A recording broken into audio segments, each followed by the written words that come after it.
August 31st, 1984. Thierry Vigneron taps his toe to the ground and leans back. He's about to run for personal glory and national pride.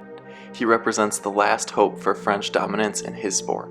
Will he be stifled or preserve his country's storied legacy? 6 years prior, the 18-year-old Vigneron pole vaults 530, an impressive height but even more astounding for his young age. The next year he surges to a new personal best of 561, a truly elite mark that ties him for the fourth best vaulter that year. The following summer, in June 1980, he jumps a world record mark of 575, taking the record from the Polish Władysław Kozakiewicz. He ties his mark again before the end of the month.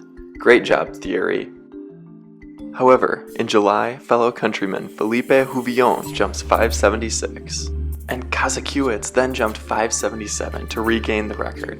In 1981, with renewed vigor, Vigneron becomes the first person to jump 580. He does so in Macon. To recap, it was Kozakiewicz, Vigneron, Houvillon, Kozakiewicz, Vigneron, and then the Soviet Polkyov jumps 581 before Keenan, the Frenchman, jumps 582. 7 records, 5 athletes, 2 years. 1982 was a down year for Vigneron, but at the end of 1983, he vaults another world record of 583. Then, in March 1984, he jumps 585, but this record won't last so long. The Russian coach Vitaly Petrov believes he has found the way to maximize the technical output of fiberglass poles. Drawing from Kjell Isaksson's form, his methods would become the Petrov model of pole vault. It was characterized by an active pole drop, a tall outside or free takeoff, and a rigid, continual swing. Now Petrov just needed the perfect athlete to test his model. Petrov started coaching Bubka when he was just 11 years old. Fast forward to 1981, Bubka finishes 7th in the European Junior Championships and begins his meteoric rise.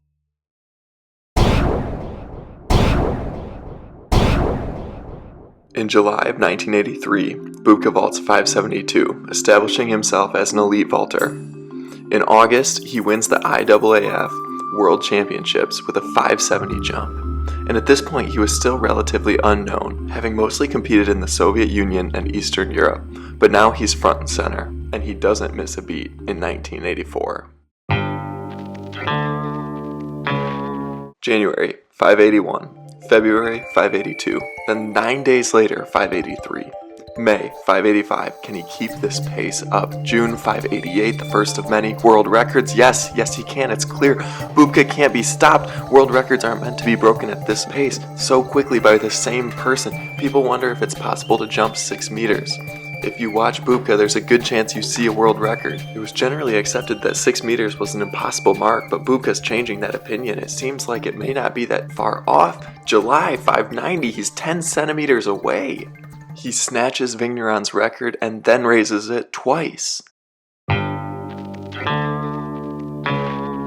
August 31, 1984, Rome. Vigneron needs to stop the Soviet superweapon.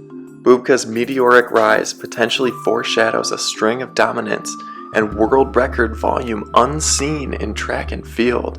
The highest another vaulter clears that day is 570, leaving Vigneron and Bubka to raise the bar to 591, world record territory. Vigneron taps his toe to the ground and leans back. Holds the current record, 19.4 1/4. Here he is, Vigneron, for a new world record. And he has it. Vigneron has just broken Bubka's world record.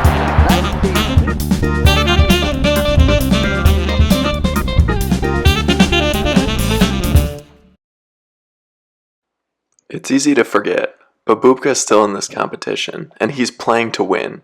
He passes height and immediately goes up to 594. To win the World Championship in Helsinki. Here he is going for a world record, 19.5 3/4. He's got it!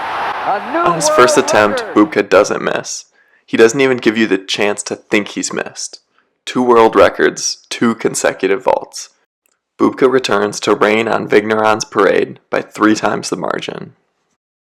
Vigneron fails to clear the next height. In fact, 591 would remain Vigneron's lifetime best throughout his long career.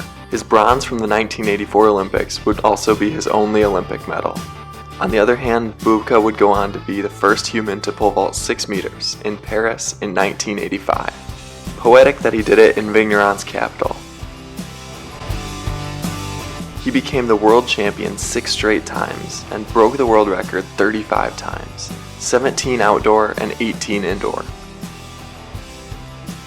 This would be the shortest lived world record. This would also be the only blip in Bubka's 35 consecutive world records, or should I say, near consecutive world records. This is every world record in the history of the men's pole vault.